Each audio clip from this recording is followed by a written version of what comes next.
Resistance is futile.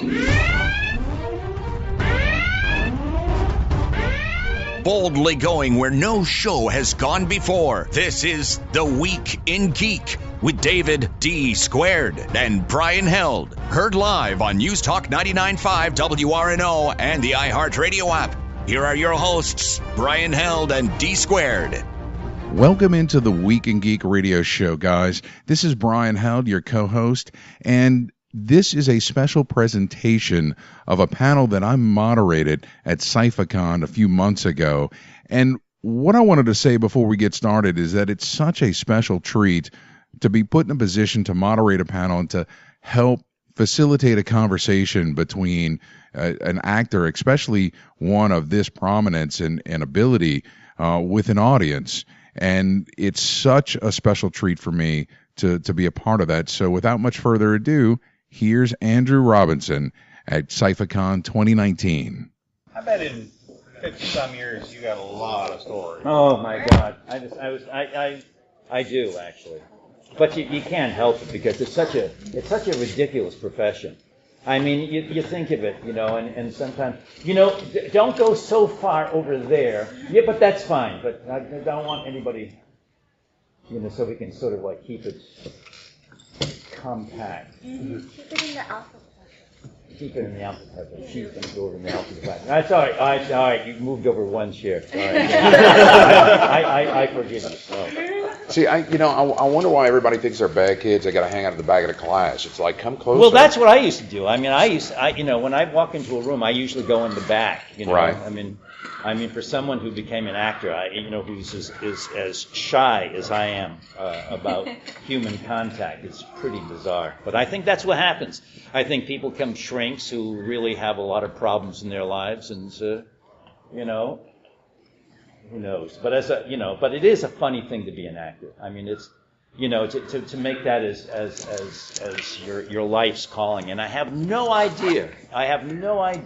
Well, that's not true. Over the years, I have accumulated a few ideas about why, and what the attraction to that thing is. Because you start out, and it's like the usual, the cliche, and the cliches, like most cliches, has truth to it. That you start out saying, "Hey, look at me, pay attention, and I'm here." And especially if you had some bad times in your life and you've kind of been shunted aside and weird things have happened, and you want to be recognized as a human being. But then that doesn't last long. The people who go into it, who are still into the profession because of that reason, that wears out, and because you have to, at some point, you have to offer something to an audience. I mean, if people are going to lay down their money to see you, there has to be some kind of substantial reason to be there, and that requires, I think, training. You train to be an actor, and you train to be an actor so that you can represent as much as possible a human being. And as I mentioned yesterday, I mean, the human being is the most complicated creature on earth. I mean, it's the most complicated organism, I think, that exists in this world. And it's complicated on so many different levels. And it's doing a disservice. I mean, as an actor, you're doing your audience a disservice if you're not giving that, as much delving into your humanity as much as possible. I mean, I know I'm talking like a teacher, and I have been a teacher, and I've been a professor, and I'm kind of a theater rat, and this is what I do, and this is what I know how to do. Well, don't go over too far over there. Okay. You'll give me. I'll have to go to the chiropractor. Deborah, how are you? Come, you can sit closer. We appear larger. It's great. Yes, that's great. You bring up a good point. I've been fortunate enough to take a few acting classes, and it's something that it didn't occur to me, and I don't think it occurs to most people, is that we're ourselves every day, but once you're on a camera or on a mic or whatever, you start to become bigger, but you can't because you're trying to evoke a natural human emotion, right? Well, yeah, absolutely. And to express real thoughts, real feelings, real sensations. And not manufacture them, and not pretend. And and you can tell the difference. You can tell the difference, even though consciously you don't know. There's the difference between when you're sitting, say, in a theater or watching a film. There's the difference between watching it like this and watching it like this. And when your attention comes forward like that, it's like something is happening, and you don't know what it is. You can't literally define what it is that's happening, but something is happening. And that there is a truth being told. I mean, there are a lot of skillful liars, in the world. I mean, not just in politics, but in acting, and people who can simulate that, the humanity. And you think, oh, wow, okay, that's kind of interesting, but can I truly relate to that? And then there are people who inhabit, who drop into themselves. And so the stories they're telling, I mean, as I said yesterday, take something like Dirty Harry, which was my first film, and playing a psychopathic serial killer. I mean, that's not me. I mean, although people thought it was me, but honestly, it was like I got some weird reaction to that. But and that confused me even more because that's not me. But so how do I find that person? How do I find that action? And that's the craft. That's the skill of it. My host and I, when we do our show, he's an improv guy. Right? He always wants to be off the cuff. He never wants to be scripted, so to say. And that's one of those things is how do you deliver a script? How do you deliver someone else's words without it feeling stilted, right? And Brian, that's probably the hardest thing ever. For instance, I'm doing a Shakespeare play right now as we speak. And that's the Mount Everest of actor training. How do you take iambic pentameter? How do you take 16th century English and make it sound like it's coming from you? And it is. There's a technical challenge. First of all, you have to learn to enunciate and to speak clearly and not to swallow your words and all of that stuff that you learn in drama school. But then there's the other thing. Like, how do you play a king? I'm playing Julius Caesar right now. I mean, as I mentioned, yesterday. How do you play Julius Caesar? How do you play the guy who was the ruler of, at that point, the known world?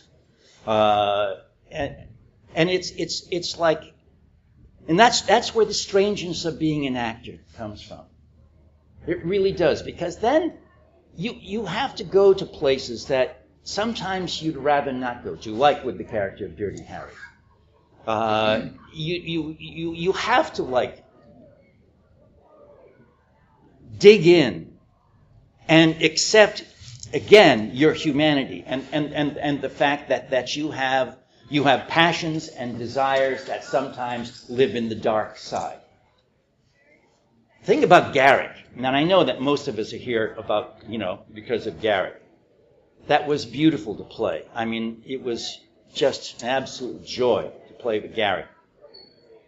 Is that Garrick had a very dark side. But on the surface, it was always kind of pleasant and polite and agreeable and a smiling kind of, even a gentleness about him. The fact that he was a tailor, someone who stitches clothes and puts things together and so forth. And he was a very good tailor too, by the way.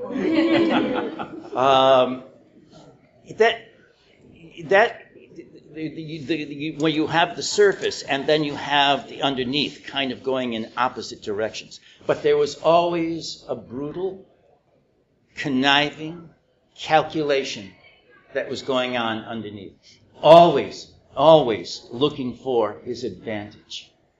And saying anything that would give him that advantage. So to the point where most people were just sort of like put off guard and off balance with him, and he was able to manipulate them, with his lies, with his deceptions. I have a sort of technical question. We interviewed John Wesley Shipp, right, and he did a lot of like daytime soap type stuff. And he said that he'd come in, there'd be script revisions, he'd have to memorize 30, 40 pages of dialogue. Like, how do you do that? How do you retain that much dialogue? Because I know in modern filming today, you can do a page and, okay, let's take a break, let's go look at the next page, kind of refresh ourselves. How do you retain, especially on a play? Like, you can't stop in the middle of Shakespeare and. No, but the great thing is nobody's going to come in with Shakespeare, like in the middle of your performance, say, something, we've rewritten this. I mean, and if they did. I couldn't do a soap opera now. Yeah. Because I just don't. I was a great memorizer. I could memorize. I've done one-man shows. I've memorized. 30, 40, 50 pages of just text, and that was not a problem. I can't do that anymore, unless I have several months. Simply that capacity in mind. Being at my age, it just diminishes. Yeah. But if I get a text here, I played Prospero in The Tempest, and I needed that text because Prospero has every third line in the play, and so I needed that text several months before we started rehearsal, because it is a mechanical thing. Muscle is a memory, and when you get to my age, which is that muscle, like the rest of your muscles, begins to atrophy. Yeah. But I can still do it. But it was really hard doing a soap opera when I was doing Ryan's Hope, below those many years ago. I mean, it's like you would the night before. You'd get a complete rewrite, And of course they have those prompters, off camera. But I could never, because of I don't know, I'm dyslexia or something. I could never read off of a prompter. If I forgot a line and I'm looking at and I go to the prompter, something in me said, "No, that's not the line. Wait, is that the line?" And by then, of course, you're dead in the water. Whereas other people who are pros, there are some guys who would just sort of like, kind of like pretend they were looking at you, and then they're just looking at the prompter and just doing the entire scene off the prompter. When I was working with Raymond Burr in Ironside, there are times when he would say, "I don't need you in the scene." And I said, "Really? Well, I'm in the scene." He says, "No, I don't need you." So, if I was off camera, and he would just play the entire scene off the teleprompter. Wow. There was a point, last several years of his career, he just didn't learn any lines. So is that the precursor to people talking to a tennis ball now with all the CGI? That's right, exactly. And you see the politicians, and I'm thinking, God, that's so cool. Because on television you look at them, and he's talking very seriously to the right, and then he moves over to the left, and you think, oh, he's scanning his audience. That's great. No, there's a teleprompter here, and there's a teleprompter here. So he just goes over here, and he goes over here, and he goes over here, and he goes over here. I mean, so I always thought that's really cheating. Man. So yeah, go ahead. I have a question. What about cast changes? And y'all are all professionals, and especially on DS9. You had Michael Dorn added, and then you had Dax replaced. And everyone's a professional. Y'all seem to interact very well, but how do you as an actor handle the change in that dynamic? When someone new comes in or when someone... I know. It gets complicated because for a lot of reasons it gets complicated. One is we resented it. I mean, I like Michael. Michael's a lovely man. Really is genuinely a lovely man. But resented the hell out of it when he came on the series. Because he came on the series because they wanted to boost our ratings. And plus, it came down to the fact that Deep Space Nine was always kind of the bastard child of the franchise. You know, because it was different. And so they thought, well, let's try and make, let's try to bring, Deep Space Nine more into line with Next Generation and the spirit of the original, which is sort of like one night stands on different planets and whatever. Well, as it turned out, Michael was really happy to come onto the show because it gave the character of Worf more dimension. And he'll admit himself that he found there was more challenge to doing Worf on DS9 than in Next Gen. And so then eventually he folded in and we got over that. Got really pissed off when Terry was fired. And that was outrageous. It was unjust, and because Terry, one thing, Terry is a wonderful woman, and to have this, the producer having this thing about her. I mean, Rick Berman, it was like really bizarre. If you hire, and I come from the school where if you hire someone, because I also work as a director, if you hire somebody, you hang in with them. If they're difficult, if there are problems, you hang in with them. The only time I ever personally had to fire an actor when I was doing a play, and this was horrible because the guy was one of my heroes when I was growing up, an actor by the name of Stephen Elliott, who was a fabulous actor. He's no longer with us. I had to fire him because he was playing the lead in this play, and he couldn't remember the lines. Oh man! And that was horrible. Yeah. Really was horrible, and it just killed him. I'm not literally. I mean, you did say he's no longer with us. No, I did say, boy, that would have been. It's really bad.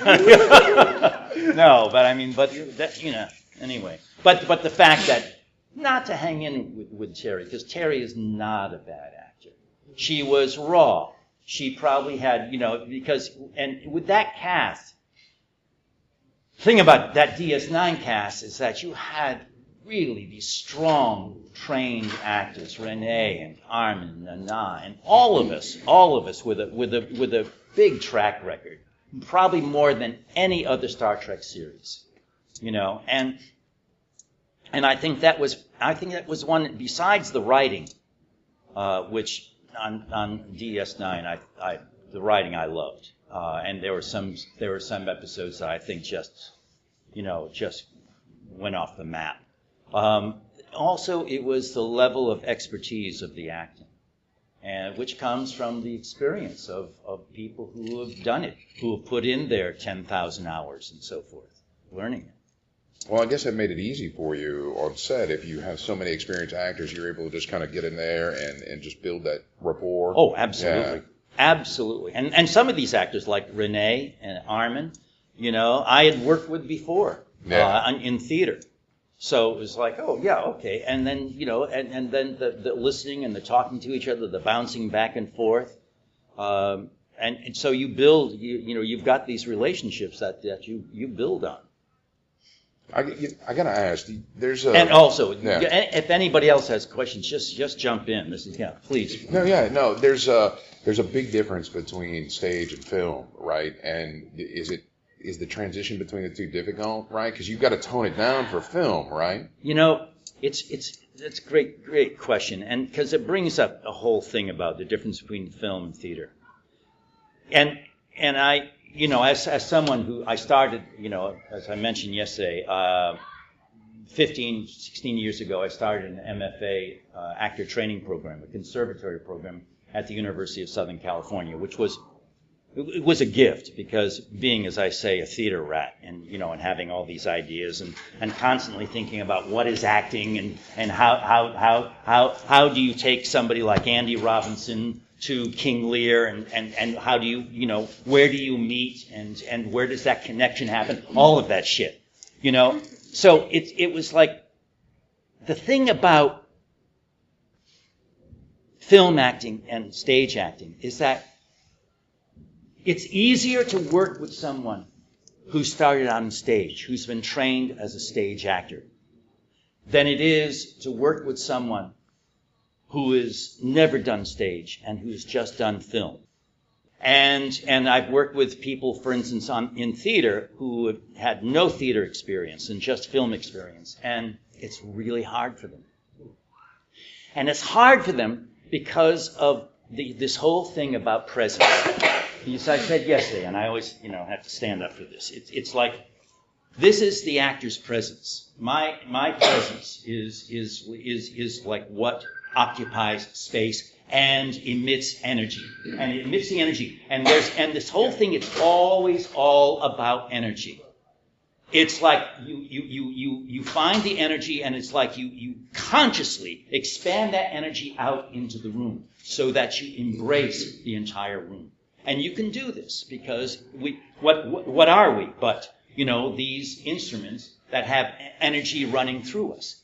I mean, you can call it whatever you want to call it, but I mean, it is energy. That's the energy that, to think, to speak, to feel, to move your bodies in space. I am using energy. I'm using energy in a very purposeful, intentional way.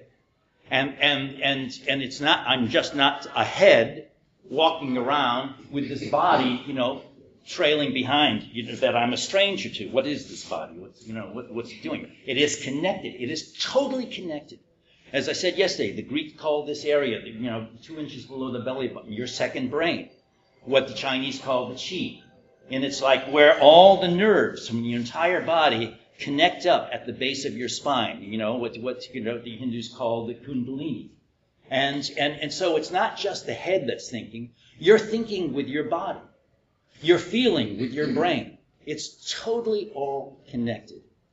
So when, actors who just do film, it's like, they figure that if, they know how to take a close-up, which is no mean feat. Close-ups are very tricky to do because it's all about thinking. Again, it's about the energy of thought.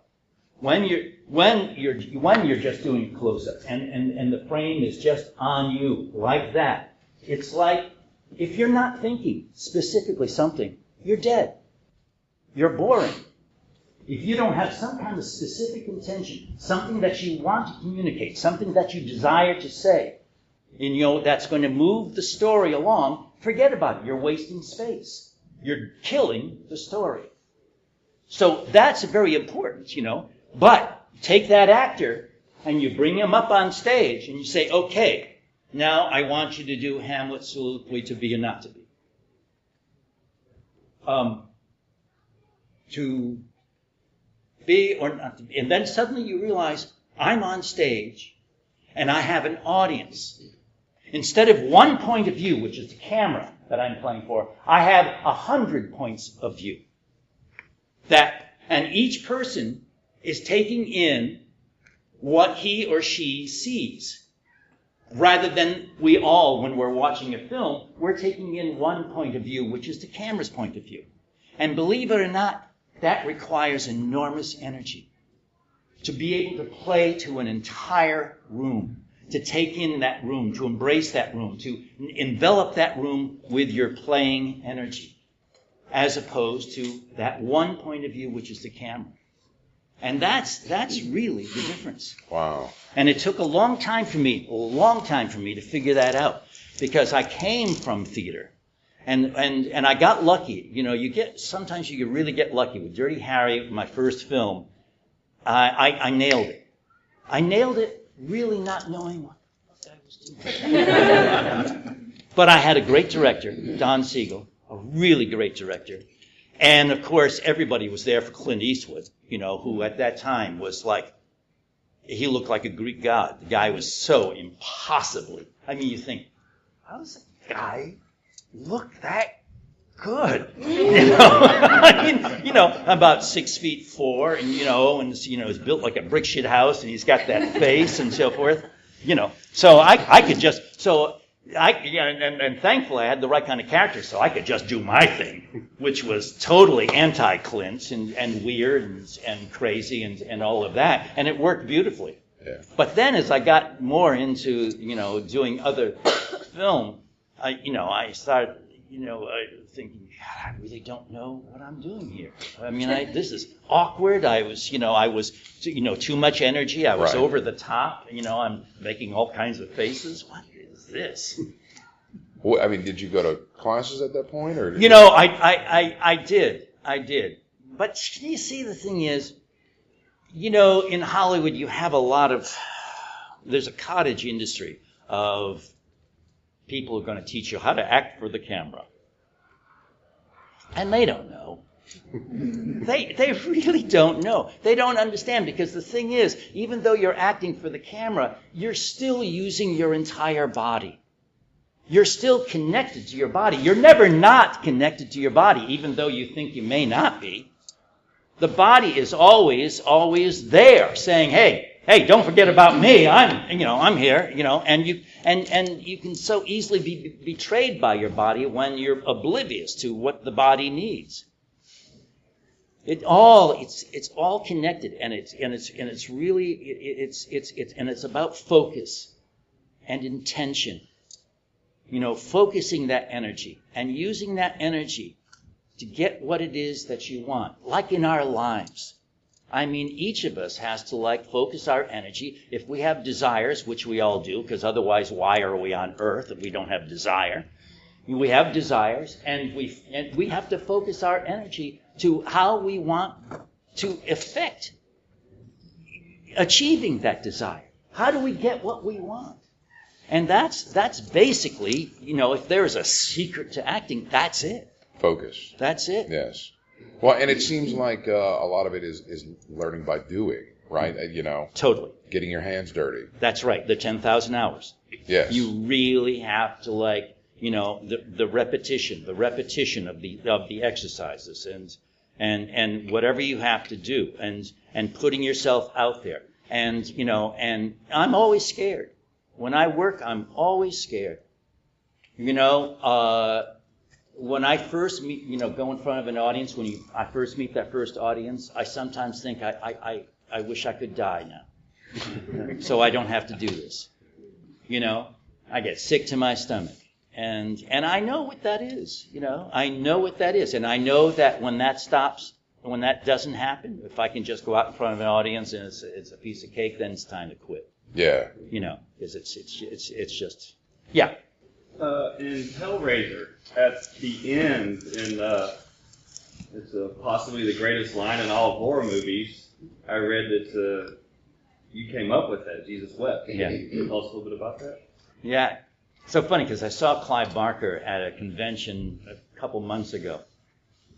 And he said to me, I hadn't seen him in years, and it was really great to see him.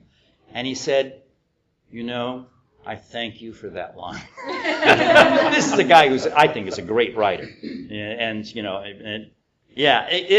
Because originally, at the end of, for those of you who don't know Hellraiser, I played actually two roles. I played a good brother who was a very nice man, very kind of weak, sort of accommodating and, getting his balls busted, all the time by people. And then he has a brother who's an evil brother. And so the evil brother, through various things, kills the weak brother and skins him alive, puts on his skin. So he appears to be the weak brother, except it's the evil brother who's really a monster. Which I love that moment when after I put on his skin and I'm coming down the stairs or in front of the mirror and I'm sort of adjusting the skin, making sure that it fits. Yeah, that's all right. And then so the Cenobites, who are the monsters in the movie, catch up with this guy, and he gets his just desserts, and they rip him apart. And just before they rip him apart, the script said, the character says, "Fuck you." And I thought, that's kind of mundane. That's really, here's this great moment where they've done, an entire day, but they're putting this shit on my face to rip it apart. And I say, fuck you. I mean, I can go down to the subway and, get that.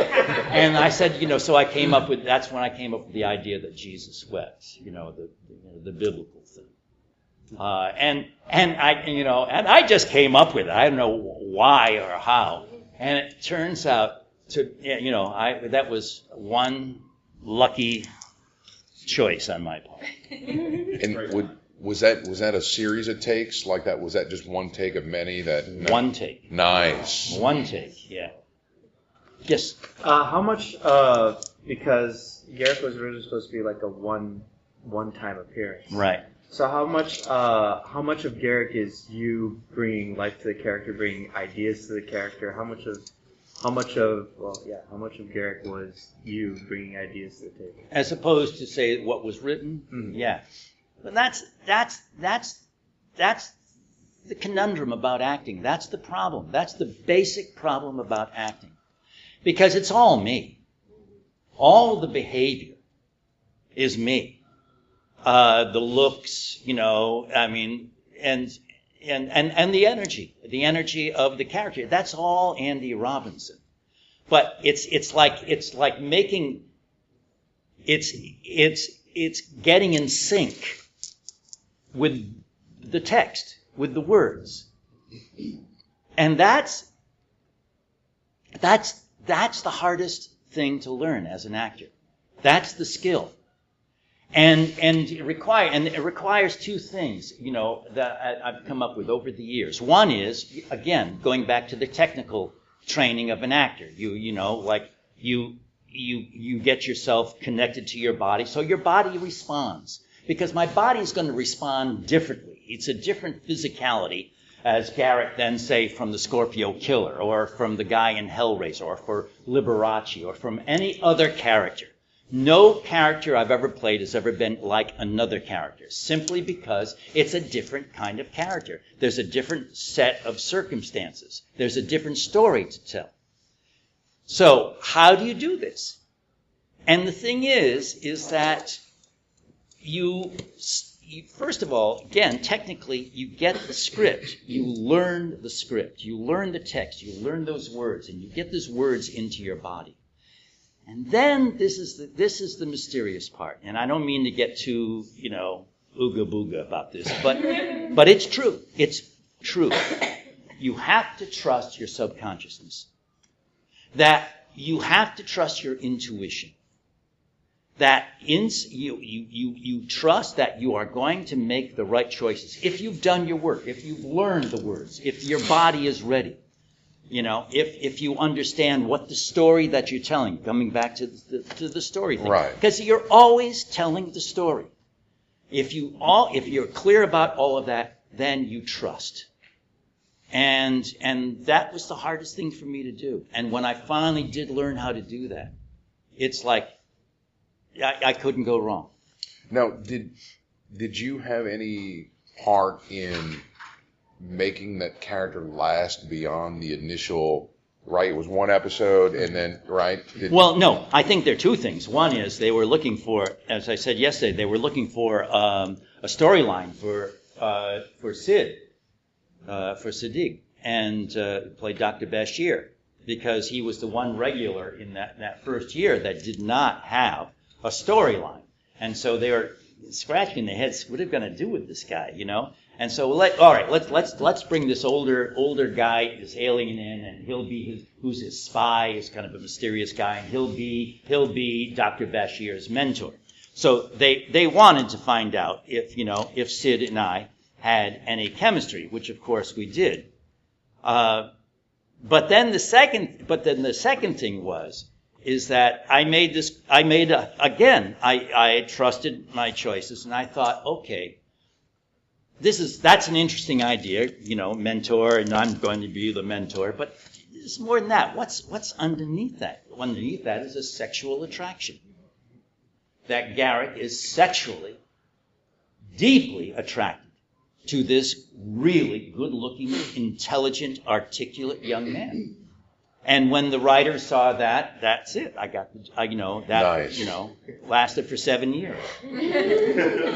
You know, At the end of the series, do you believe that Garrett actually wanted to save Cardassia? He always wanted to save Cardassia, but he was kind of always detached, unemotional, sarcastic. And at the end, it seemed like he grew beyond that, and it kind of left it like he was going to be the new leader. And the only time we ever saw him emotional was with Hank. That's right. Yeah. And so it's like he gave up his jaded, paranoid ways. And Well, I don't know if he gave up his jaded, paranoid ways, because God, I would hope he didn't, because it was fun. But I think he expanded, he grew, and that was the joy that was the overall joy of that character, because the writers loved writing for him so much that. And as a writer, when you love your characters will grow, and Garrett grew. As I said yesterday, I always expected to be killed off. I thought, they're going to kill me, they're going to kill me, they're going to kill me. And then I finally realized towards the end, no, they're not going to kill me. yeah, They're not going to kill me, because he's not only a survivor, but he is telling a story of how one can grow through these horrible times. Yeah, it seemed odd at the end when he ran in and he put himself in harm for something else. That's right. Exactly right. Yeah. I think you touched on something a little bit about talking about the character, right? And mentioning that there's more to him, right? He's not just a mentor, but he's also has this sexual attraction. And one of the things that I found out in acting class was that you're going to be given this character. You've never seen this script before, and all you have is what's on that page. But there's a lifetime of experience for that character Totally. that drives them. And so is that part of your process? Like Yeah. yeah. And it's my lifetime experience. Right. It's my lifetime experience. The thing is that I just can't all my experience of a life. So I have to select what is appropriate for the character. What in my experience will move that character forward. That's the thing. And the thing is, when I say about the sexual attraction that Garrick had for Dr. Bashir, the thing that's more important than he just wanting to f*** him, much more important than that, is that he felt something for somebody. He felt something for somebody. It was more than just that gross, wanting to get laid kind of thing. That was the beginning. I think, it's so funny because I'm just putting that together, in terms of the arc. That was the beginning of what paid off in that 7th season. Questions? Yes, ma'am. What was that like for the cast of DS9 to get back together for the documentary? What we left behind? It was great. Good. It was great. I mean, we had a fabulous time. I mean, because Ira thought, and he thought, well, I'll put it out to the fans and see. Well, I'll make this little documentary and see if the fans want to, support. The fans, you all. I mean, suddenly he had this budget. So what started out as this? It was going to be this little thing with interviews and so forth, maybe some clips. Now he kept on calling me back and other people back to come back. I want to do another interview. I got an idea for you for the opening of the documentary, and I want you to play Garrick, but you'll play Garrick without the makeup, which I thought it was impossible. It was the hardest thing I ever tried to do. But he kept on adding to it. And then, of course, the pièce de résistance was when he took all those clips from the actual series, and he had enough money to turn them into high def. And so it's like, I can't wait, May 13th, going to my local theater and seeing this, because I haven't seen it in high def. I've only seen it, when it was, kind of in a rough shape. But we had a great time. And whenever I see those guys, I mean, you work together for 7 years, and not everybody, but I mean, but there are a few people that I'm very, very close to. Yeah. Questions? Yes, ma'am. Hi, yes. I had a question. I guess in terms of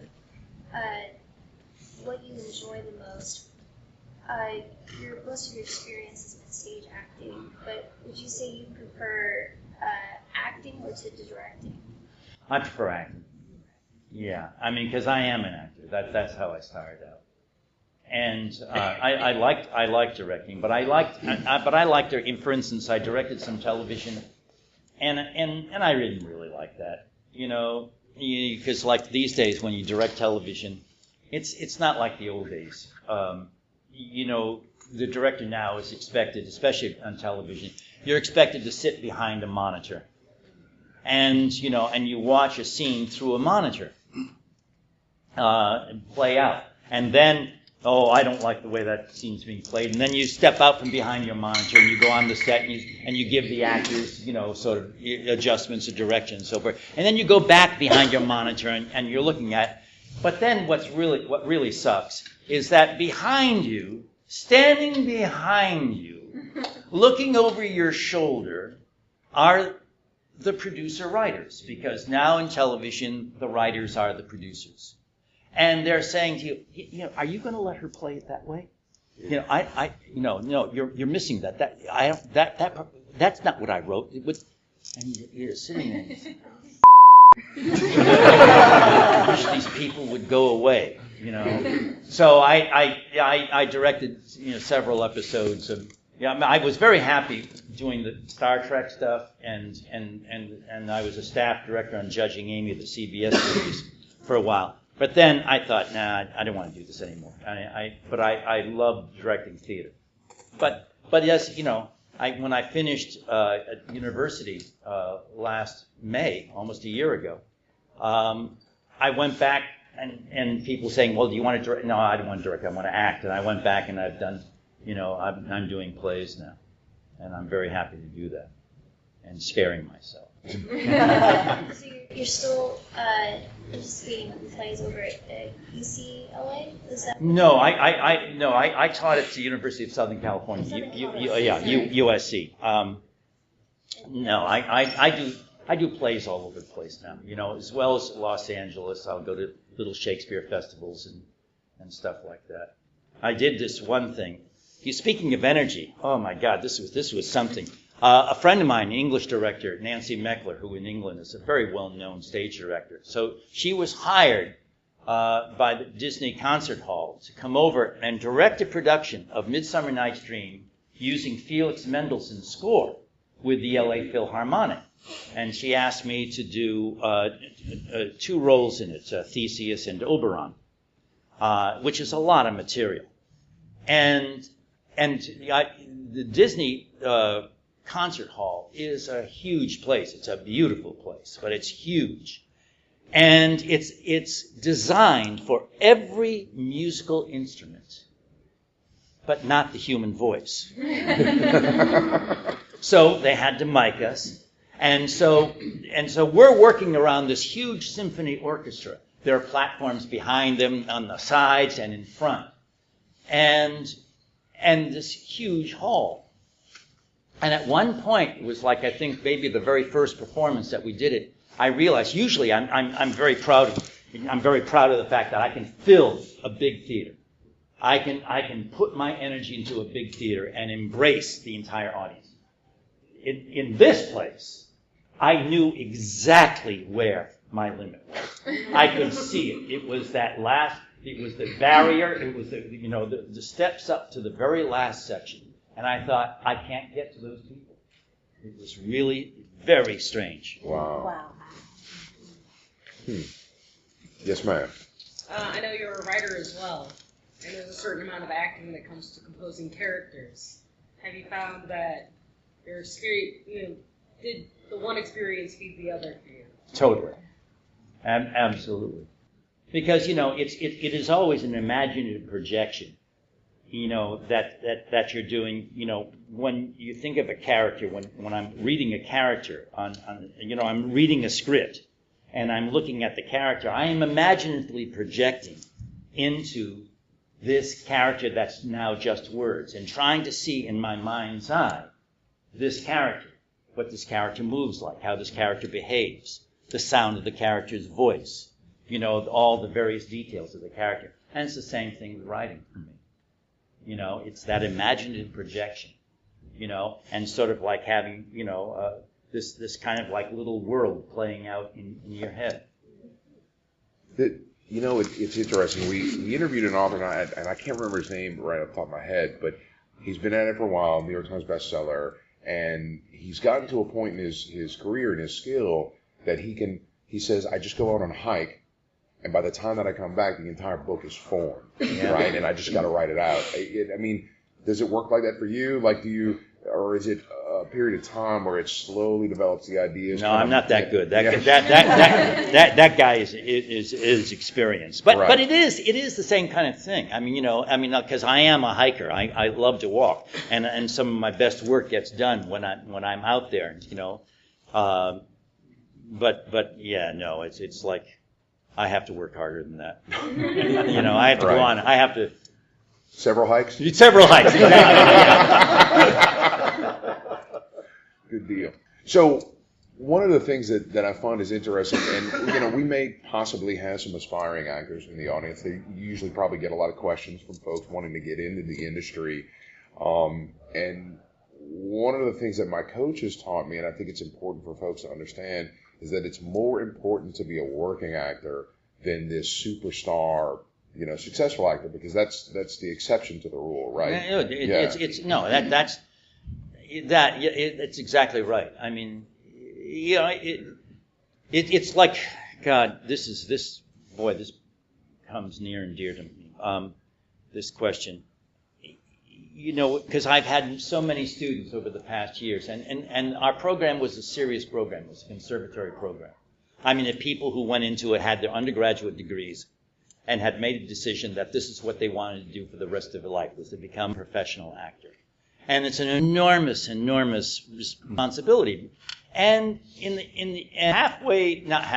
about the second year that I'd created the program, it took me a couple of years to create it, to write, get the curriculum, to hire the teachers that I wanted, and sort of like, kind of like form the image of this program, and something that would be viable in the world, something that would train actors for this world, not for the world that I came into when I came out of drama school in London. So all of that, and then after a year of teaching, the first year was great, and then the second year I realized something that was really important, and it was obvious as the nose in my face. Most of these people that are going to go through this program all of them are going to struggle. Many of them will fail, simply because it is that kind of a business. Yeah. It is like, it's not because it's cruel or people are mean or anything. That's just the way it is. And so then I went through a real dark night of the soul. I'm thinking, what am I doing? Why am I doing this? I'm trying to train people to walk into a profession where they have a slim chance of success. And it came down to just exactly what you're saying. That if you want, well, first of all, then I began my spiel, which was, if you don't want to do anything else, if acting is the only thing that you can do, if you can't do anything else, then do it. But if you can do anything else, do it. And then people would still be there in the room after I said that. Okay. So then the second thing was exactly that. It's so much more important to work, to find whatever kind of work you can, to go wherever the work is, to work in the smallest places. Most of my work as an actor has been in really small rooms, simply because I was not waiting for the big break. Never was waiting. That the whole thing, when I got that Dirty Harry shot, that was a fluke. It was a total fluke. I was working downtown New York in experimental theater companies at the Public Theater and so forth. I didn't want to do anything else because that was my life. I was living on next to nothing. I had probably the first nickel I ever made. I always was able to pay the rent and whatever. Did some illegal things to do it. Nothing that hurt anybody, but involved, doing a little, horticulture and, But that's what I did. Right. That's what I did because I wanted to be an actor, and I was going to do it no matter what. Right.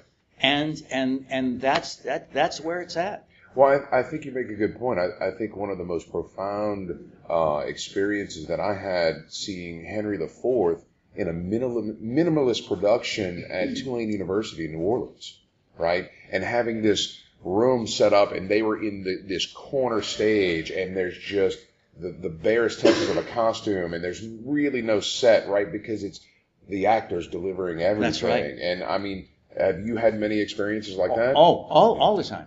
Yeah.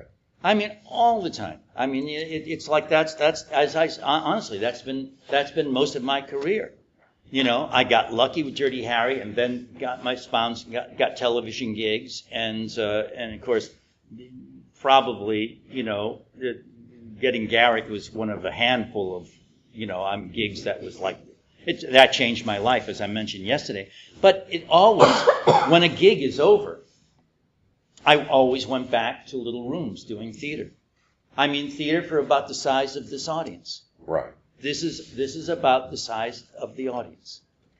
Well, and you make a good point too. That's one thing I think some folks don't understand. When you're done with the production, that's it. You're essentially fired, right? You're out of work. Yeah. Yeah.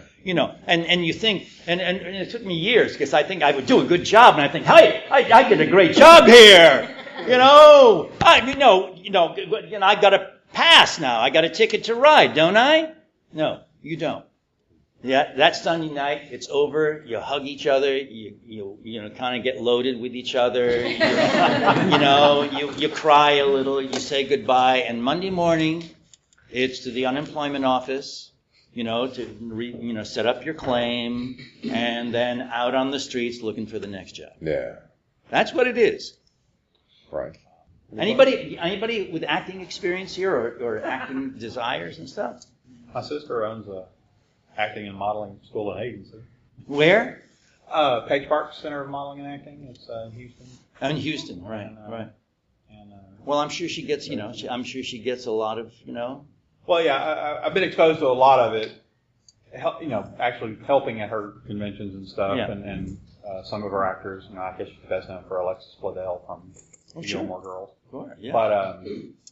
But I was actually thinking this talk probably should have been recorded, so I'm sure she would have loved to have heard it. I am recording it.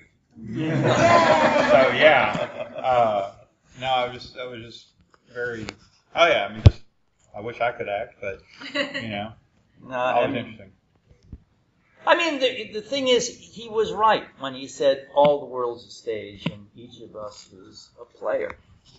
And that is true. It is true because we're all actors. Because the thing that, it's about action and taking action. Acting can't happen without action. And life can't happen without action. And it's what kind of consciousness we bring to our actions, what kind of desire we have, how we direct our energy, what we intend to do. We're not helpless here. That's the important thing. And I'm talking as an actor and what I teach. We are not helpless. And I'm talking to actors when I say this. We are in charge. This is the one place where we have control, where we have power. And I'm talking to actors, but it's true for all of us. We are not helpless. We are not powerless. And this is really very important because with an instrument like this, it's the most powerful and most complicated instrument on earth. How can we be powerless? Unless we put governors on ourselves. Unless we allow, the thoughts, the teachings, the conditioning, of our upbringing and so forth to box us in, to make us less than what we are. And this is very important, for actors. Obviously I'm applying it to everything, but it's very important for actors because if you diminish yourself, if you reduce yourself, then who the wants to see you? They want to see somebody who's going to stand up, not do tricks or something like that. That's nice, that's fun, that's okay. But they want to see somebody who's going to say, this is who I am. This is who I am. And if you're not passionate about that, then don't get into the business. That's all. Yeah. Don't go there if you can't do that. And it's scary to do that because there are people going to say, sit down. Sit down. I don't want to know this. I don't like you. How dare you try to rise up above other people? What are you doing? Sit down. Shut up. Behave yourself. Don't run. Do your homework. Do your laps. Say your prayers. And that's where, that's where the work begins. Thank you. Yes. Yeah, we're looking out for you. Thank you. You always have. That's all good. So we're getting kind of close to the end. I want to ask you your thoughts on something because you mentioned that we're not powerless here, and a trend that my host and I talk about often in the show, we're very unhappy with it, is the trend in Hollywood of the reboots, right? Where we're just rehashing over and over. What can we do to exert our power to change that reboot culture? Oh man, I don't know because as long as it's going to make money, they're going to do it. Yeah. As long as it's going to make money, they are going to do it, and it does reduce us. It reduces, the imagination. My God, the imagination is limitless. We can, and whatever we can imagine, we can make happen. And the fact that they choose just to do these copies and rebooting, I don't know. I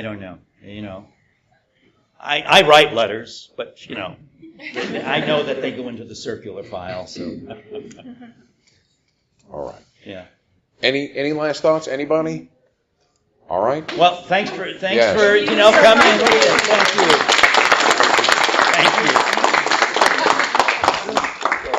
All right, gang. Once again, that was Andrew Robinson from the panel that we had at Cyphacon 2019. We hope to be able to bring you more special presentations like this as the year continues. 2019 is a big year for us. We're trying to do more content to give you guys more listening opportunities. So stick with us, and till next time, keep your nerd flag raised high. GFL.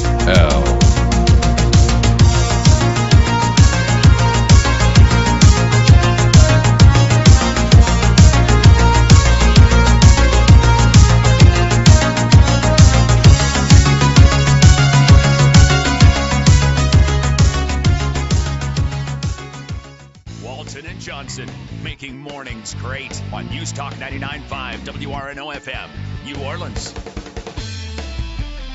an iHeart radio station.